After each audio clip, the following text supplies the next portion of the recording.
Welcome to the Finding the Magic podcast, where books come alive. I'm Tricia Copeland, a fiction author and host of this show. If you love books, finding great reads, and hearing about the story behind the story directly from the authors, this is the place for you. Whether you like fantasy, science fiction, dystopian, or romance titles, I think you'll find something to love in my playlist. Listen in to discover something magical about a book or two today.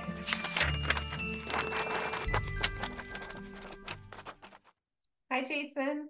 Hey, hello Tricia. How are you? I'm good. How are you? Doing great, thanks. Thanks for having me. Yes, today we're hosting Jason DeGray. Mhm. Jason was on my podcast 3 years ago with one of your earlier books. He is a weird fiction author, so we'll have you describe that more to us. Your most recent book is Those Left Behind, right? That's correct, yes. Fun. Well, do you want to start with Those Left Behind and then we can talk about some of your other books? Sure, yeah. Well, th Those Left Behind is it's going to be the first book in a new series that I'm doing, and it's kind of a space western. I've really been fascinated with the genre of space westerns for some reason. They've always really called to me, Firefly, and Star Wars even, and things like Westworld, and that type of stuff. I love the aesthetic of mixing the old West with the high technology and things like that. And so that's kind of the approach that I took to Those Left Behind. And this is I call it my most ambitious project to date. This is the first book, well, and series really that I've outlined where I have a lot going on. And so in my other books, yeah, I talk about, other players and things like that going on, but I really tried to stay focused on the main characters of the story. And so this book has a lot of moving parts. And so, my main characters are um, traveling through on their adventures, in the midst of all of these different moving parts. And, as an author, this was a huge challenge for me this time, because, having to keep all of these threads, going in my head and keep them coherent and flowing and, making sure that they're all worked into the story how they need to be worked in. I mean, it was a huge project for me. And so, I did the editing on this book, took me, about a year, I think, but because I kept going back and being like, oh, I don't like that. Or I'd have somebody beta read it and they would say, oh, you should do this and this. And I would have to go and do whole rewrites and things like this. And so it was, this book has really been a labor of love. And it's something that I'm really proud of. I think that it is a fantastic story. And, uh, the best book that I think that I've written so far, is this book right now. Well, that's so exciting. And I mean, how did you keep up with all these different ones? I mean, do you have like charts on the wall? Do you have Excel files? I have a notebook. So yeah, a spiral notebook that I had here by my computer. And I would try to start like, flow charts and things like that. But the way that my mind works, I would just get derailed too easily trying to keep it, these flow charts in line. And like, oh, well, I like this idea better, so I got to work this in here, and then I'd have to go back and redo, three or four other parts, and and so it was a lot of work keeping up with the flowchart notebook and the notes and all of that type of stuff. That caused me more headache a lot of times than actually, like, trying to write the story and to get everything situated. Yeah, I can relate to that because my editor was finally like, okay, you have to do an outline for me because I need something to be able to easily go back and see what happened where and double check that, this storyline is the right storyline and you didn't say something wrong about one of the characters. And I finally got to that place where I'd write an outline after. I wrote a chapter, and then that made her happy. So Right. Yeah, the retroactive outline, that's really cool. I also had a problem. I don't know if you've ever had this problem. I called them story artifacts when I would go through and like I said, I was doing rewrites and things like this, and I would leave like little bits and pieces of characters that I had taken out in and going back through and doing the editing process with the editors and the readers. And like, who's this character? Thanks for pointing that out because deleted them already. They died. No. he's not supposed to be in there. I thought I wrote that out. Okay, thank you for picking up on that. And so yeah, there was a lot of that even with my flowchart notebook, I was like, "Oh no, I'm sticking to it." But I would, you go through editing your books and stuff and you can only look at it for, 1,000 times before you're just it's like I don't know what I'm not seeing anymore. So I need somebody to come in and tell me, this is weird. What is this about? And so, yeah, that was a big part of this process as well. Well, jumping back to the space western, though, I mean, it makes sense that, I mean, space is a new frontier, right? And the West was a new frontier. So it's got that whole like new feel to it. Are your characters all humans? Kind of, yes. Yes. And so, I really went heavy on the sci-fi. So the characters in this book are on in a self-contained solar system, and each one of these planets in this system was a different colony that focused on different things. And so you had the one colony that was focused on mining, and so the pioneers that created the basically the worker races, which are what these characters are pulled from, designed each specifically for their own colony. And so I was able to work in things like, some of the like fantasy tropes, I guess. And so, my minor colony, they were the closest to the sun. And so, they were living underground. So they were all dwarves with really big ears and really bad vision and, and things like that. And then, I had a colony that was, a water colony, and these were water-based people, kind of like, merfolk and things like this. And so each one was kind of designed, but the planet that the story takes place on, this first book, is called Quad, and this was supposed to be the agricultural colony. And so, all of these people were what we would think of as, as stereotypical humans, as far as uh, design goes. And then I threw in uh, a, a species that I call the doggo, and these are half human, half dog hybrids that the pioneer guys created for each of the colonies to, help them out with the various labor and stuff like that. And so we have these, dog men as well walking around in the world. Interesting. And so are these races, I guess, for lack of a better term, genetically engineered races, like Yes, created? So yes. they didn't evolve to fit their Environment, no, they their were environment. They were created to fit the environment. right, right. Okay.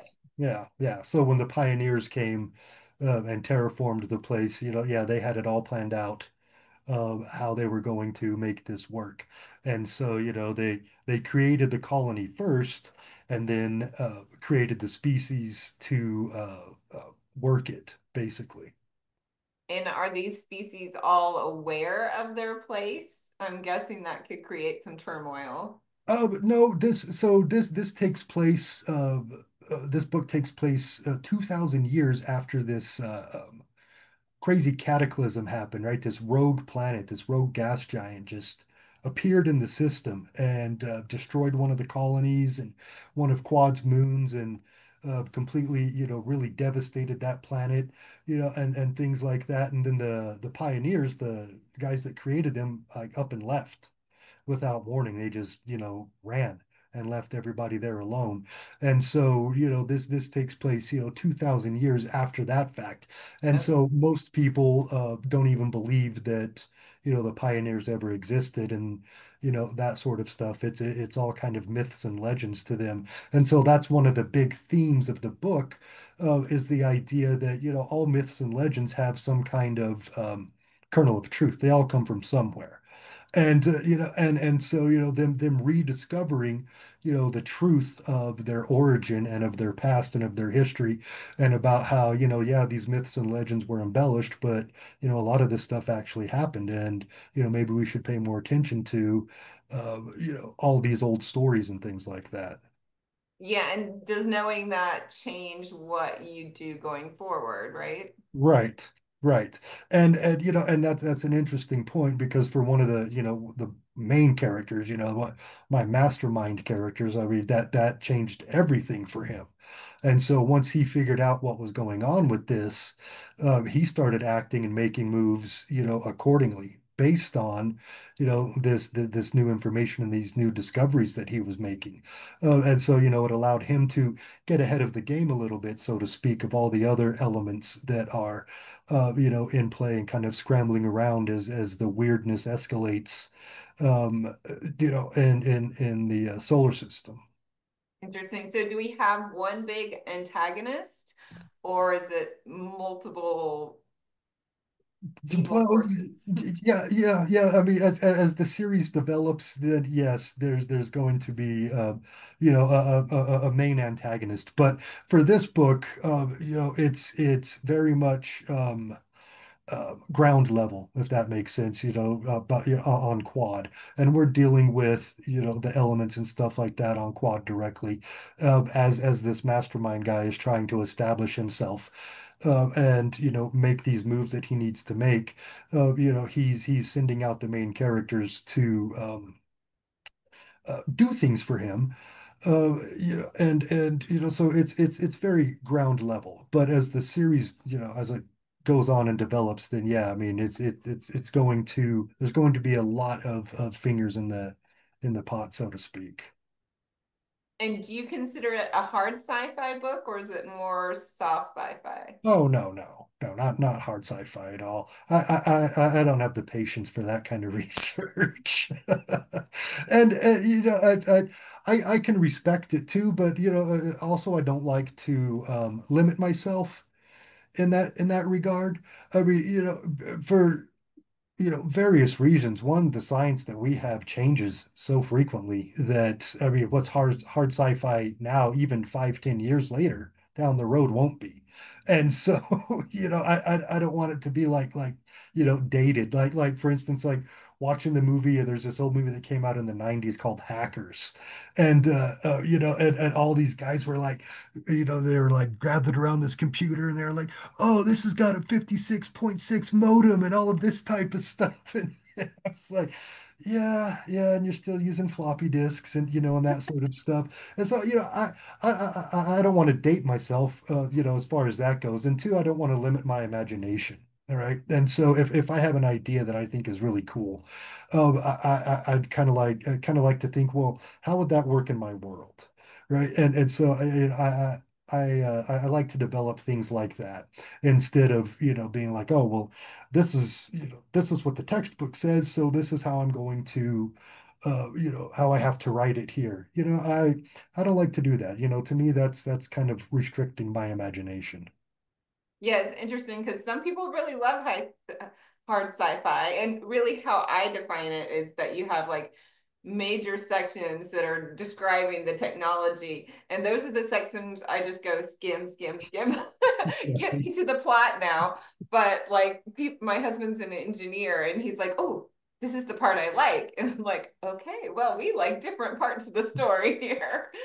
So Yeah.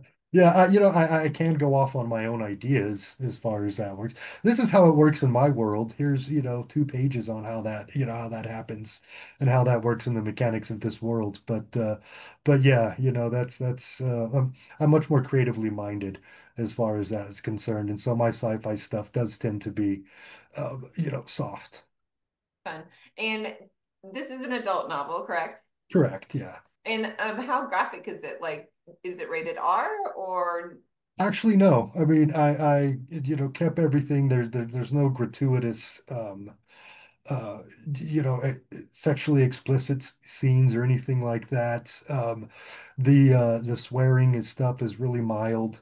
And the violence and things like that is not like descriptive, overly descriptive, and stuff. I don't, hit on that either. And so, I have a son who's 12, and he was asking about my books, and I was like, well, you know what?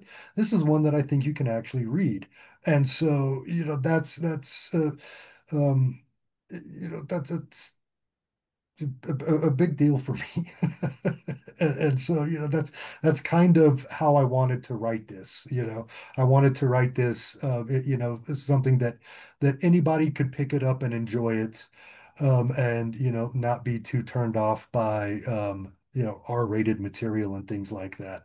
I think I'm at a point in my writing journey now where I don't really feel that that's essential to good storytelling anymore.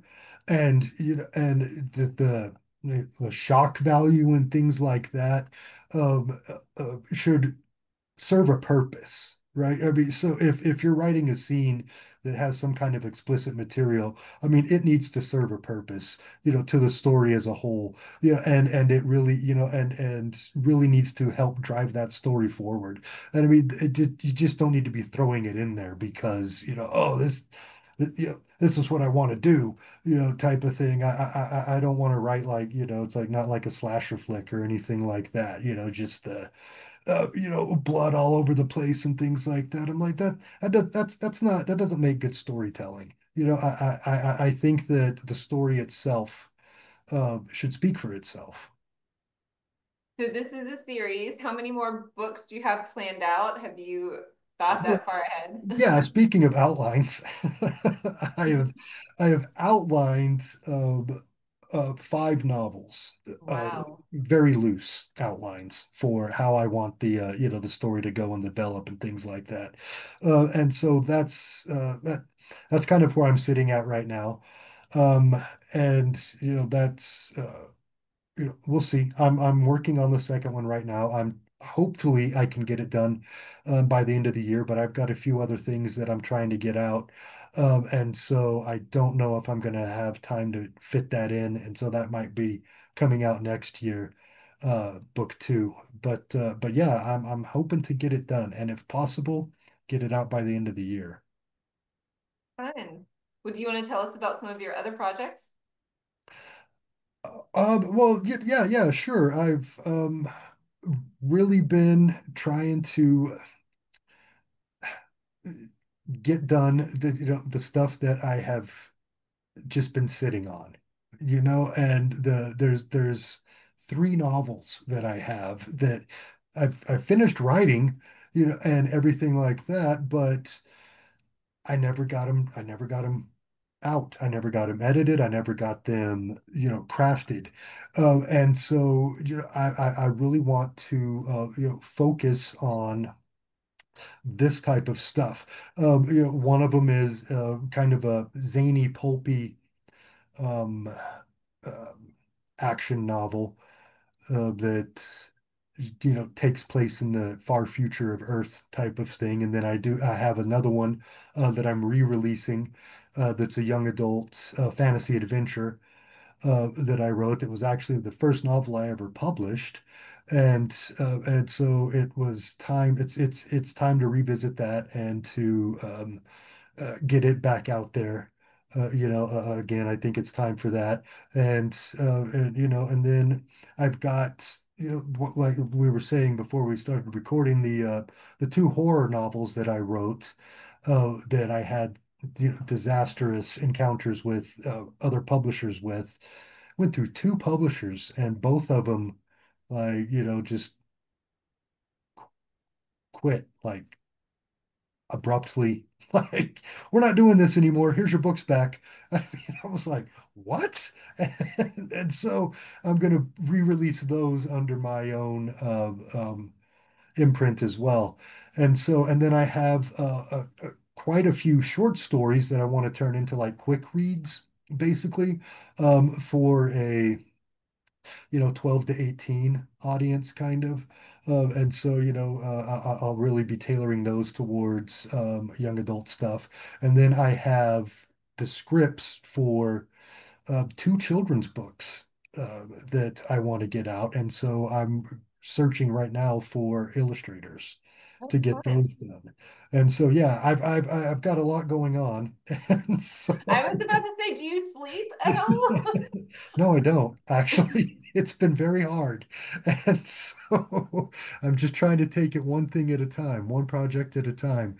And so, but it takes up most of my time. And but it feels good. And it's something that I love to do. And I'm very passionate about writing and telling stories. I mean, I think that crafting stories is probably one of the most important things that we as a humans as race do, was is tell stories because everything we literally define our worlds through the stories that we tell about them. I mean, even how we think of ourselves, what we call like ego or things like that. I guess it's just a story. It's just a collection of memories that we have cobbled together and said, this is my life, this is my story, and so everything is stories. And so I really do believe in the importance of having great stories for people to get out there and connect with because no matter what story it is that you're writing or what angle or what character that you're trying to explore or theme that you're trying to hammer out, there are tons of people out there who are thinking, experiencing, and feeling those exact same things. And so, having that stuff out there for people to connect with and be like, wow, I'm not alone in the universe. That's really cool. I mean, that's my passion. That's what I love. And so that's why, I throw myself into it like I do. Yeah, those are great connections because I feel like it's a medium that I mean, there's a story probably for every person. I was watching a show like unrelated. It was kind of a Netflix series, but so they're working at the main characters work at a publishing house and they sign some big famous person, but that famous person just flakes on them, like says, I'm not really writing a book. I just did this to get money, like the advance of money. And so then they're like, we can write their book for them because they tweet all the time. And so these editors they only do one chapter, but they go back on like a month of this person's tweets and like create a book chapter from it. So you're even telling a story when you're tweeting on, or writing on your social media. You're telling part of a story, right? If you piece them Right. all together, it could be a story. Right. Yeah. No, it is actually. I mean, that's even more than the memories and stuff like that that we have anymore is social media and our internet presence and things like that. We can go and look back on all of that stuff and really cobble together a oh wow, this is who I was in 2018 type of thing. And it's like wow, I can't believe I ever said that, or I can't believe I did that, or I forgot that I went there, and things like this. I mean, it's interesting, like I said, just how integral to our lives, stories are. And social media is nothing but a story. I mean, so, no matter where you're at on social media, you're getting bits and pieces of stories, just trying to tease you to go deeper. I mean, so, that's a really good point. And, something, maybe I'll try that. Maybe I'll try writing a book chapter off my old tweets. Ideas for your next anthology, right? Right. So have you always been a writer? Oh, yes. Yeah, I have.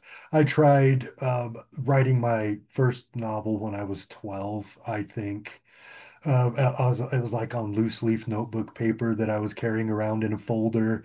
And yeah, I have this very vivid memory of sitting at my grandmother's house at her kitchen table, like, writing out this novel while my family was in the living room watching Days of Thunder. And I was just, trying to write stories, and that it followed me from from there. And according to my mother, my kindergarten teacher told her that he has an active imagination and he's going to be a writer, one day. And and so this is something that has that has marked me, I would say, for most of my life. Yeah. I mean, of course, you struggle with that. I think, um, the idea of imposter syndrome and things like this, and is this what I really want to be doing? And that sort of stuff. I mean, we all go through that. I think that everybody cycles through that stuff. But at the end of the day, it's something that I've always come back to, and is always a part of me. And even when I'm like, oh, I can't think about this, I have to work on this or whatever, it's just there waiting.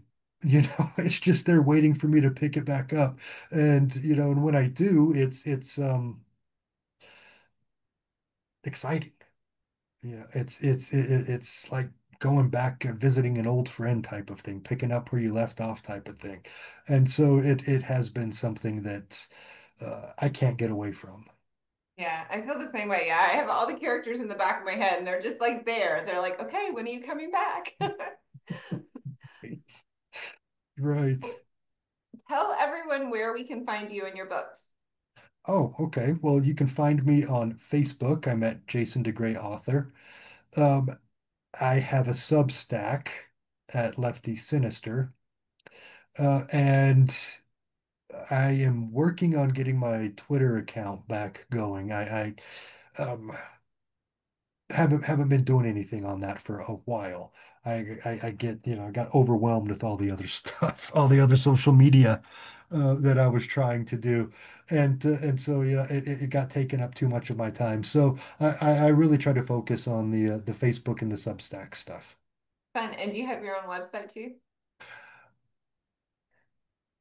Yes.